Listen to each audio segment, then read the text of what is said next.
आप सभी की इच्छाओं को नमन। अभी हम तीसरे अध्याय को जानेंगे। खंड 1 का है, क्या है उसमें ये हम जानने का प्रयास करेंगे। क्या कहता है अध्याय 3? जन्म के क्षण में व्यक्त चेतना, पहली पुकार में हूं। इच्छा कहती है जब जन्म के क्षण में जब जन्म होता है तो वो पहली पुकार होती है, मैं हूं। इच्छा कहती है मैं हूं।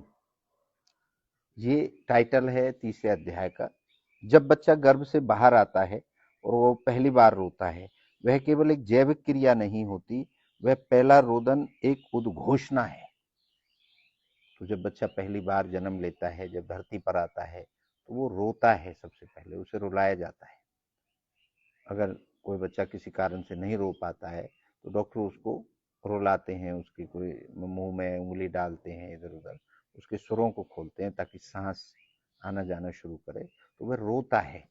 वो रोना कोई दुखद नहीं है, वो एक घोषणा है, उद्घोष करता है मैं हूं। वो अपनी इस धरती को आभास कराता है कि मैं भी आ गया हूं, मैं हूं, मैं आया हूं। वो कहता है मैं आया हूं, मैं हूं। यह कहता है अब मैं इस पृथ्वी पर अपनी इच्छा को पूर्ण करने आया हूं। उस रोने का जो विचार है वो ये है कि अब मैं आ गया हूं, मैं हूं, मैं इस धरती पर अपनी इच्छाओं को पूर्ण करने के लिए आपके साथ मिलकर के रहूंगा, आया हूं। यह मैं हूं इच्छा की उद्घोषणा है। जन्म केवल शरीर का प्रकट होना नहीं है, यह चेतना का उद्घाटन है। यह वह क्षण है जब इच्छा, जो 9 महीनों तक मौन थी, अब अपने अस्तित्व की घोषणा करती है। भाई 9 महीने तक तो बच्चा ना रोया और ना मुंह से कोई आहार लिया। वो सारा माँ के गर्भ में उसको अलग अलग माध्यम से मिलता रहा। ये एक उद्घोषणा है उसकी कि अब मैं आ गया हूं और चिल्ला के कहता हूं कि मैं अब अस्तित्व में हूं और इस धरती पर अपनी इच्छाओं को पूर्ण करने के लिए आया हूं। वो आपके अंदर की इच्छा कहती है। जन्म और चेतना का मिलन। मनुष्य का जन्म केवल सांस लेने का आरंभ नहीं, यह उस इच्छा का पहला पूर्ण चरण है जो गर्भ में बीज रूप में थी।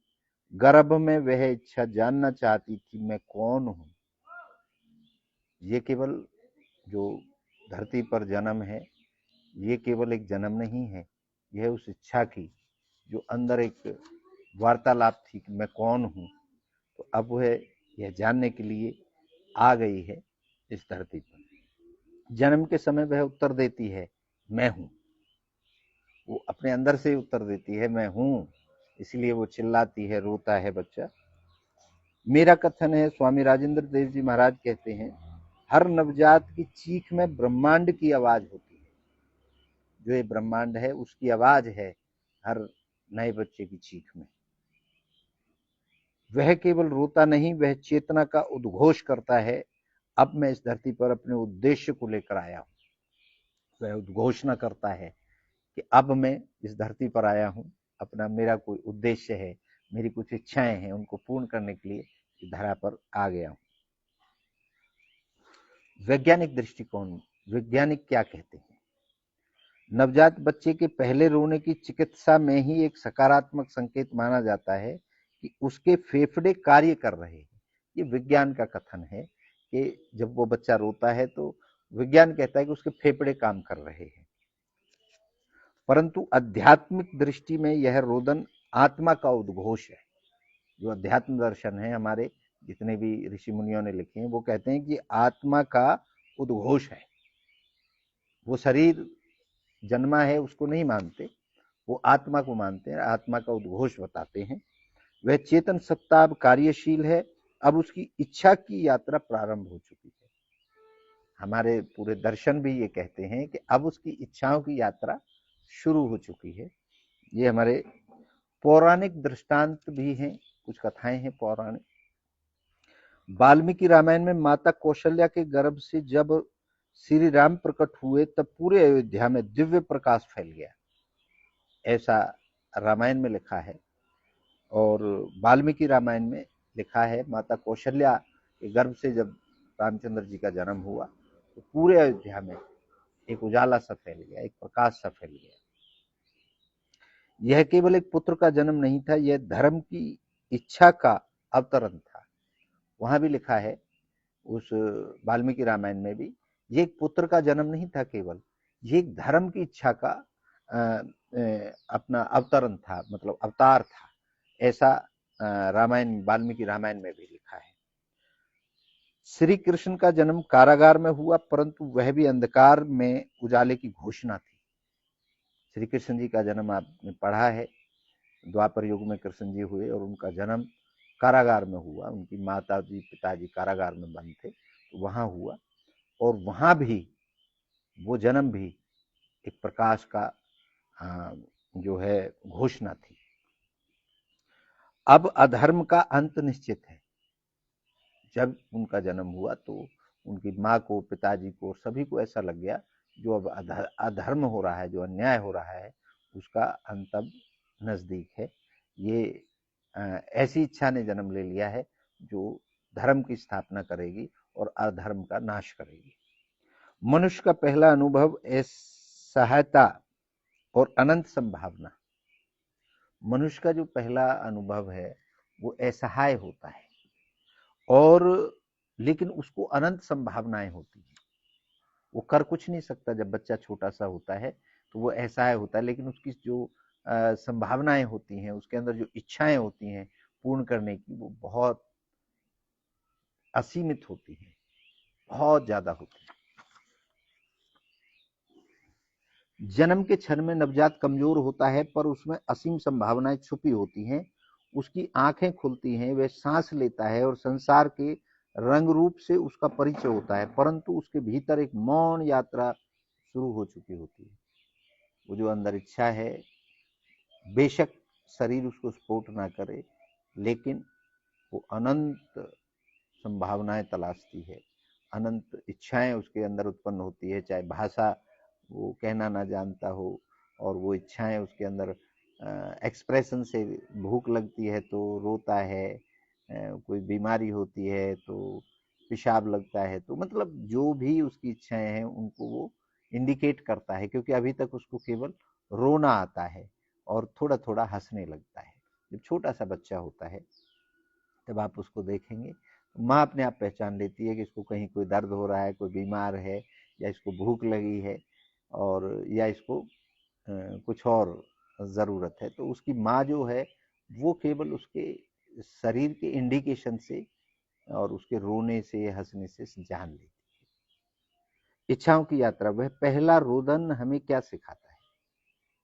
वो पहला जो रोना है वो हमें क्या सिखाता है? ये एक प्रश्न है। वह बताता है कि हम अकेले नहीं हैं, हम आए हैं, और हमारी उपस्थिति इस धरती के लिए महत्वपूर्ण है। अब ये अधिकार वाली बात आ गई। वो जो पहला रुदन है वो हमें ये सिखाता है कि हम अकेले नहीं हैं, हमारी इच्छा है, और हमारी इच्छा इस पृथ्वी पर कुछ करने आए। वैसे ही जन्म नहीं हुआ हमारा, अधिकार है हमारा इस पृथ्वी पर, हमारा हिस्सा है इसमें। हमें किसी के सामने गिड़गिड़ाने की जरूरत नहीं है। हमें यहाँ पे हमारा अधिकार है और उसे हम पूर्ण करें। हमारे भीतर चेतना है जो बोल रही है मैं हूं।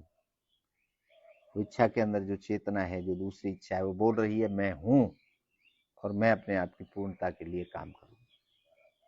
जन्म के क्षण में आत्मा अपने अस्तित्व की पहली घोषणा करती है।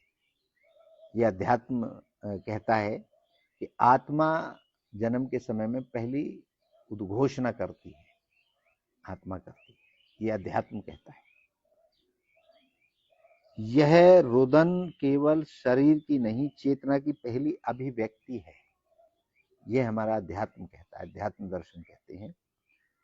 मैं हूं वह वाक्य है जिसमें हर जीवन यात्रा की शुरुआत इच्छा से होती है। यह हमारे अध्यात्म कह रहा है कि मैं हूं, इस सब की शुरुआत हमारी इच्छा से होती है। हर व्यक्ति के जीवन का आधार यह उद्घोषणा है कि वह स्वयं एक विशिष्ट उद्देश्यों से जन्मा है। हर व्यक्ति के अंदर एक बहुत बड़ी यात्रा होती है, बहुत बड़ी इच्छाओं का एक पूरा भंडार होता है, और उसे यह महसूस हो जाता है कि वह किसी न किसी उद्देश्य को, अपनी इच्छाओं को पूर्ण करने के लिए, कुछ नया करने के लिए, कुछ नया सीखने के लिए जन्म लिया। स्वामी राजेंद्र देव जी महाराज के विचार, मतलब मेरे विचार क्या हैं इसके बारे में, इन सब बातों के बारे में मेरा दृष्टिकोण क्या है वो मैं बताता हूँ। जब बच्चा रोता है तो वह केवल माँ को नहीं बुला रहा होता, वह ब्रह्मांड से कहता है। मैं ये कहता हूँ कि जब बच्चा रो रहा होता है वो केवल रो नहीं रहा होता, वो ब्रह्मांड से कहता है अब मैं तैयार हूं, मेरे कर्म और मेरी इच्छाएं इस धरती पर प्रकट होने जा रही हैं। वो पहला रोना है जो वो उस ब्रह्मांड को ललकारता है, कहता है कि अब मैं पूर्ण हूं, मैं आ चुका हूं, और अब मेरा कर्म करने के लिए मुझे शरीर जो मिला है इसके द्वारा मैं अपनी इच्छाओं को पूर्ण करूंगा। ये अध्याय 3 का समापन है। इस पूरे अध्याय में हमने ये समझा कि इच्छा मूल में रही, हर चीज में, रोने में इच्छा रही, खाने में, पीने में, मतलब जितनी भी एक्टिविटी रही वो सब इच्छा रही। और सभी हमारे जितने अध्यात्म के जितने हमारे उदाहरण हैं सब में इच्छा को मूल रखा गया है। नाम से अलग अलग पुकारा गया है, वो भी हमने एग्जाम्पल दिए, विज्ञान का भी हमने एग्जाम्पल दिया, और अपना भी हमने अपना दृष्टिकोण और दर्शन का दृष्टिकोण आप सुन ही रहे। इसीलिए अगले अध्याय में बहुत जल्द मिलेंगे आपसे। आप सभी की इच्छाओं को पुनः नमन।